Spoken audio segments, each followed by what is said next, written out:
Welcome to Kenton's videos. Enjoy the video. You start by getting paint to stick. Clean and degrease the shoe, then tape off soles and hardware so paint won't spread.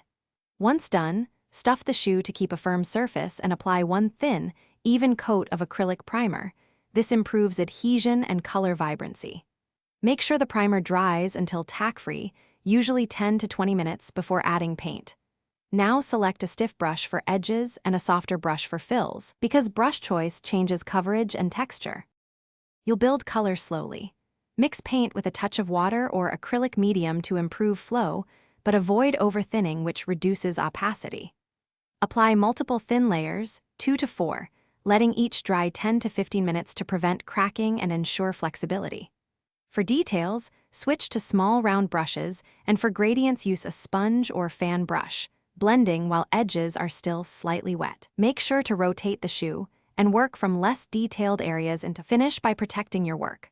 Apply 2 to 3 thin coats of acrylic varnish for flexibility and abrasion resistance, allowing 20 to 30 minutes between coats. Once sealed, cure the shoes for 48 to 72 hours.